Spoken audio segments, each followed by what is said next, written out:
Hey guys, this is Hans Strazina with the Best of Alameda, coming to you live from Bay Farm Island this time. We're here at Alameda Martial Arts. We're going to go talk to Erik Lee, the owner-operator here, and let's go meet him and check it out.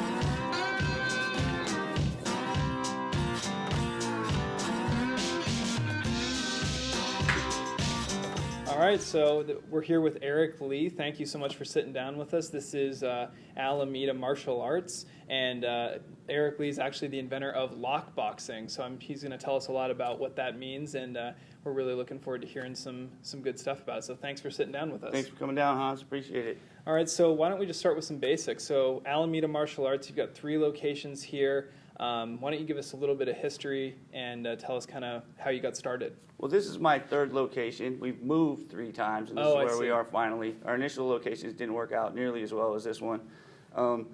So this is where are we, by the way? We're on Bay Farm Island, Okay. 2189 Harbor Bay Parkway. Perfect. And looking out over the water. If you don't see the water off to the side, then you're not close to the school. I've always liked Alameda in terms of, I just thought it was a captive audience. It is an island. It's in an area between San Francisco and Oakland and so many vibrant communities. And it's just been evolving in the time that I've been here. We first opened in '94, late '94, and it's been a great place. You know, I never have once regretted moving here. That's awesome. So when you first opened up in '94, what was your vision for the school, and then how has that evolved since then? My initial vision was that I felt that martial arts was a really positive experience, and that as a young person I would have really benefited from having an outlet like martial arts. And I made some probably not great choices as a young person, and I felt like if I could be the guy that helped kids stay on track and make better choices, that would be a very empowering thing for me.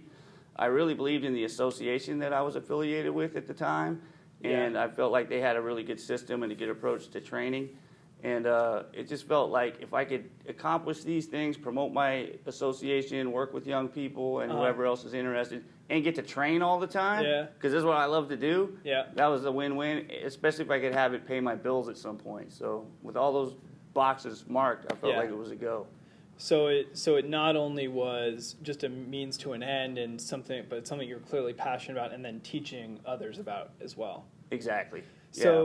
So you've clearly taken this idea of the Alameda Martial Arts and kind of evolved it over time. You were telling me before we sat down that you had an association previously, and there was kind of some different ideas in the way martial arts is taught. So, and then LockBoxing came out of that. Maybe frustration, is that fair to call it, or is it something else? Yeah, well, it would be frustration, definitely. So if you stick around long enough, you start asking questions, and when people that you go to answer those questions ask you to stop asking questions, you have to make a choice at some point. You know, do I stop making questions? Do I quit making waves? Or do I go my own way? And so there just came a point where I felt like there was realities of self-defense that weren't being addressed within the system that I was somewhat obligated to promote. So aspects of being in any kind of little scuffle where someone might push you or pull you or throw you down, and how do you get out of these bad positions? How do you not get thrown down in the first place? Everything was very static and choreographed. So while there was a vast curriculum, it was always that we were waiting for what I call a stop moment, where someone runs up, grabs your wrist, they stop, and then you do your move. Or they kick and they punch and their hand stops, and then you do your choreographed set. So you've done some wrestling, you were telling me earlier. And when does that stop moment happen when you're wrestling? Rarely, if never. It doesn't happen, right, until they break the matchup. So we just weren't training realistically. And I think so many people were worried that realistic means it has to be more dangerous. Like you have to be more scary or more grumpy about it or more angry or fearful. And I just feel like that's all a mistake. That's a big misconception. If you look at how little wolves get to be big, grown, strong wolves, they tussle, they play, they're puppies, they roll around, they're having the best time of their life, and the ones that like it the most go on to be the alphas. You know, so my whole thing is that if it's not playful, we're doing it wrong. But at the same time, there's a difference between having a good time and getting better and just having a good time. So I try to really blend the two together, and I've been really successful. And I imagine in the community of martial arts, there's some real traditionalists who are very strict to their styles and their schools and their teachers, and then passing that down. And that sounds like, to me, what you're describing is like maybe there was some frustration around that traditional style. Yeah, I mean, if you read like the Tao Jeet Kune Do, Bruce Lee had a lot of Mhm. ideas about like, where's the creativity in this? Where do I get to adapt? Where do I get to kind of allow for my body type, my personality, Yeah. and my self-expression? So there really is three aspects of unarmed martial arts to me. There's the wrestling component, which Okay. is basically my version of it is two people who are trying to make the other person go to a spot where they don't want to go or a position they don't want to be put in. Like At the a same time, submission or something, pinning them or something like that that? I go, yeah, or it's more positional. Okay. Like if I push you off the mat or if I pin you to the ground Okay. or I pick you up and Throw have you or in something, air, sure, tug yeah. of war even is a form of wrestling to me. But Yeah. it doesn't imply at any point that somebody gives up necessarily. Okay, so there's not going for like a submission hold or Exactly. pinning per se. Exactly. Gotcha. So to me, that would be wrestling. Okay. The grappling to me is like where you're kind of like turning a joint beyond its normal range of motion Okay. or actually squeezing somebody's neck to where they get a little dizzy and want to Right. give up. So that's the grappling aspect Okay. of things. And it's far less physical actually Right. than wrestling, which is very attribute oriented and Sure. explosive and physical. And then you have the striking element, which is just freestyle, moving your hands and feet through space at the right space in the right time. And if you take those three things and you have a modality of training which allows you to transition from one to the next and flow freely through them Yep. as the situation requires, Yep. that to me feels like real martial arts. Okay. That's great. I mean, I couldn't agree more. It's if someone were to come here, especially a young person, that's the kind of thing they could expect to learn from you in lockboxing is kind of the melding of those three worlds, the striking, the the striking, the grappling, and the wrestling. You're hearing me perfectly. And so, talk to us kind of about the people who come here. You've talked already about it's a lot of youth, a lot of young kids coming in here to learn and be part of the school. But what's kind of the regular group that shows up here? Well, Alameda is a really educated town, Uh-huh. right? So when I came here, the naval base was closing, and it's been nothing but really smart, really educated Yeah. people moving here ever since. Uh-huh. So the people is a very discerning audience. The Okay. parents have almost all universally taken some martial art or other, and they have an Interesting. idea about the benefit that they attained and what it's supposed to look like, Mhm. right? So I reap the benefit of that, and I also have to work against it. Like, well, when we did Taekwondo, we did it like this, or when I was boxing, we did it like this, and my wrestling coach taught me to do it like this, and I like to think, reasons for why I do that I'm willing to discuss with them. But Sure. overall, I think the joy of the training that I bring, they see their kids, lathered up, laughing, working Yeah. hard, stretching out. You can't help but it's like if you saw a kid brush his teeth every night, you'd be like, wow, how did that happen? Yeah, So right. they come down here and they're working their tails off, and the parents are like, that's worth a lot to me. Sure. So as far as like if someone's watching this now and they want to have their kid get involved, and maybe they want to come back and get involved, like how do you have kind of variety of programs for people, or how do you work on that side? Yeah, we try to do by age, pretty much by age. So I have younger people classes, I have Mhm. an all-girl class, and I have adult and teen class. Okay. This is very family-oriented martial arts, so most of the adults that are here Yeah. also have kids training here. Oh, cool. There's a lot of really good schools in Alameda, in Oakland. I find that the 20-something, kickboxing crowd, they pretty much go to like the kickboxing gyms. Sure. So this is more like you want to have a overall understanding of martial arts. And I like to think that what I'm offering here is the equivalent of a high school education in martial arts.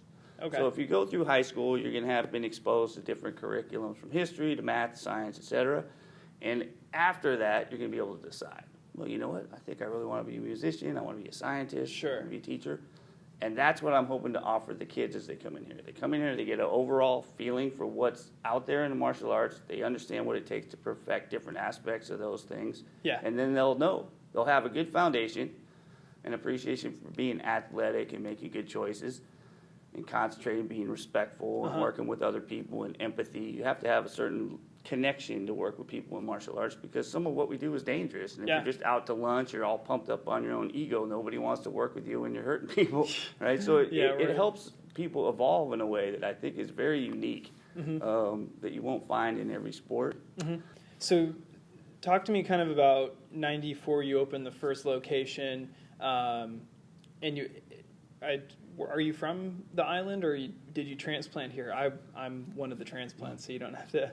I moved a lot when I was younger, so I lived in Mendocino, Berkeley, Oakland, Piedmont, Turlock, California, but always in Northern California. My ex-wife and myself, we moved to Rockridge, part of Oakland, and we bought a house there, and that was really nice. We couldn't even believe we got a house there. I was like, this is a nice neighborhood, this is good. And then it just wasn't, the rent there was really high, and I wasn't able to see where I could put a school, and I started looking at Alameda. Was in transition, used to be a naval base.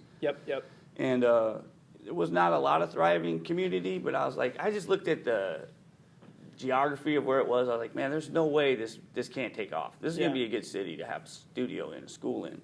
So I found a space right across from St. Joe's School, which is now the Princess Salon. And,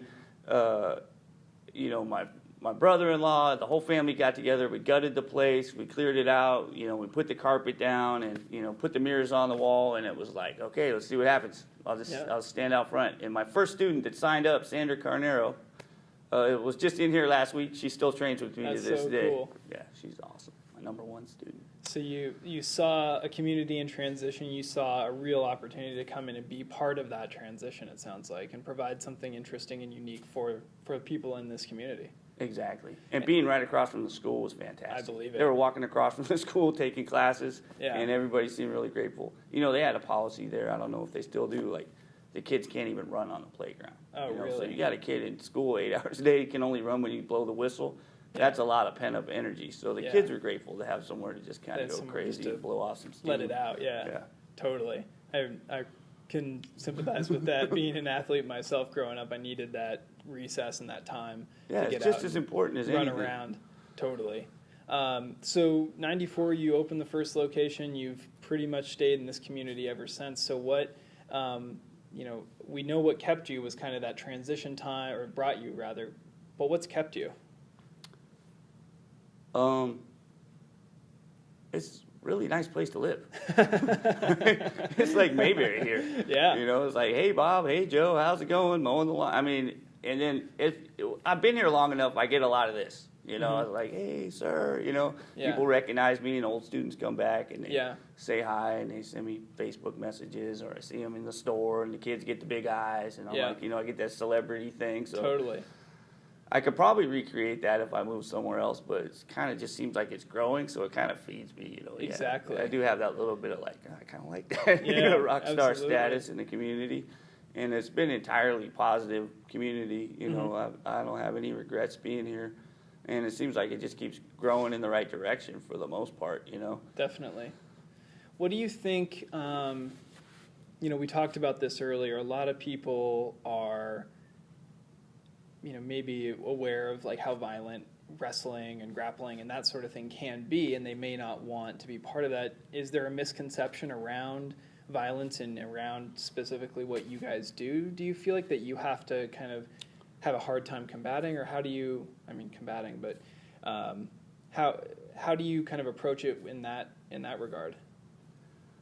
I think that people that have interacted physically with other people at a young age are less prone to violence. That's my experience. It's the people that don't quite know what it feels like to get pushed or shoved that build up that fear. They make a mountain out of a molehill. And so those people, I think, can be socially awkward because they have fear that they're not expressing, but it's back there. Sure. And the other thing is that when you interact with other people in that playful way, I think it's somewhere to put, if you have that type of kind of energy, it's like if you had a nice race car. You're like, man, I love this little race car. You buzz around town every now and then. You want to hit the gas a little bit, test it. You're going to get a ticket. You're going to hurt somebody. Sure. You take that same race car to a track once a month, Yeah. and just let it out. Oh, yeah. Everybody's going the same direction. Everybody's on the same page. You're not hurting anybody. Right. Everybody around you is clear what we're doing and why we're doing it and when your turn is, etc. Sure. You get it all out of your system, and you can go a month. Yeah. Now you're putting around town like, yeah, I could race this thing if I needed to, but that's, this isn't the time or place, and Totally. I got it out of my system. So I like to create that environment for the kids where they have a zone where they could just go crazy and mob on each other and wrestle and tussle and kick a punch and, hey, don't do it that hard. That was kind of mean. Why are you doing it like that? Yeah. Bring them back in, what's reasonable, and push them at the same time if they're timid. And I have never had the experience of someone tell me that their kid was becoming more violent because of martial arts training. It's never happened once. I had the mayor of Alameda's, both her daughters trained with me. Her daughter wrote a entry letter, talking about her experience of training with me in martial arts, and they accepted her into Harvard. Wow. So I've had there's a Best of Alameda magazine. Yep. I've had 3 of my black belts get into the Student of the Year. That's so cool. So it's been get a little emotional. No, that's awesome. You clearly care a lot about the community and providing a positive outlet, not only for the kids, but then kind of what they can take, the lessons that they can take and what they do going forward in their life afterwards. Yeah. That's amazing. Yeah, it's really fun. I understand that you bring in some outside influence as well into the gym. I know last Saturday you had someone pretty special here. What can you tell us about that and kind of what that was like? Well, being that I just love martial arts, I really do. I rarely see a martial art that I don't go, wow, that is awesome, the thing that they do. From grappling to striking to acrobatic tricking and kicks, and, it's all just amazing to me. And I think you could live 10 lifetimes and not learn everything there is to know about martial arts. Sure.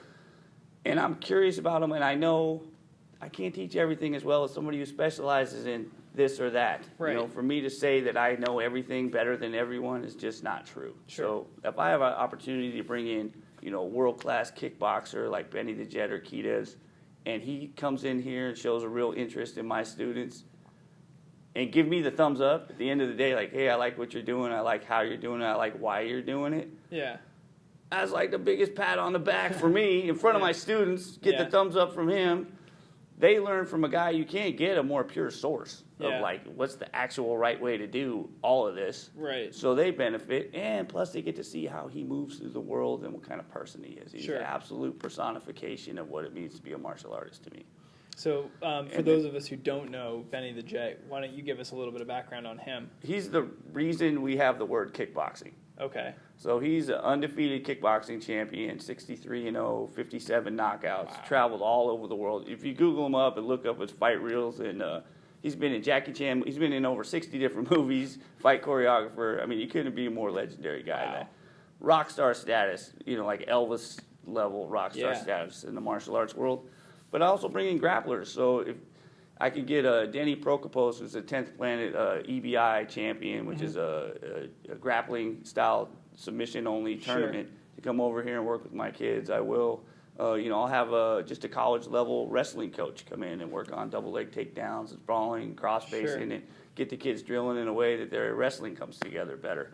And then we go back, and I'll try to remember what those guys taught, and some things I'll look at and go, yeah, I get it, that's how they do it in college, but it doesn't quite work for what we're doing, so then I can then modify the curriculum, and it's just a fun process for me, I couldn't be having a better time doing what I'm doing. And so I'm all the time looking for talent, if I see something outstanding, and they have to be more than just a physical talent, I want somebody that can bring in like character and exemplify what it means to be an athlete and a person. Totally. Otherwise, we're probably not going to do business.